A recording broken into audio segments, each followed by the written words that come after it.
you're probably thinking, this was a superhero movie, but that guy in the suit just turned that other guy into a kebab. Surprise, this is a different kind of superhero story. There was a sequence in the movie when Wade gets cancer, where he and Vanessa go on what they sort of jokingly, darkly call the Cancer World Tour.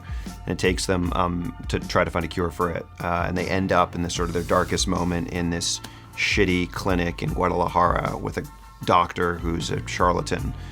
Wade realizes that and ends up in a very brutal and dramatic and cool way killing him. And he and Vanessa sort of split up in that moment of Wade realizing that he is in some ways a monster who can't be with this woman. There's a stretch of movie when he's in the workshop, when Deadpool's in the workshop, that gets very dark. And we wanted to, go in and out of those scenes, in and out of that darkness and not undercut the humor. And we felt like perhaps that gruesome Guadalajara scene was just a bridge too far. You say we, but he loves that scene, and he was very sad to see it go. I do. I was sad to see it go too. When you watch the deleted scene, you'll see some phenomenal acting on Ryan's part, and you'll see a moment of true pathos as he loses his temper and ends up killing this con man. We can fight this. You're right. The cancer's only my liver, lungs, prostate, and brain.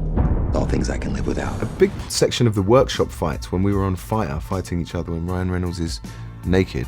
There was a big part of that. The mentality for that part is that I systematically break him down in the sense that I break his bones systematically, decide which joints to break to disable him.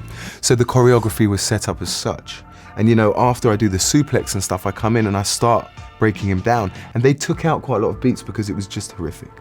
I'm breaking wrists, shoulders, jaws, and it was pretty hardcore.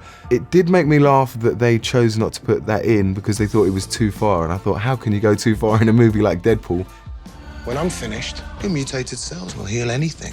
But you still think we're making you a superhero. We're making you a super slave.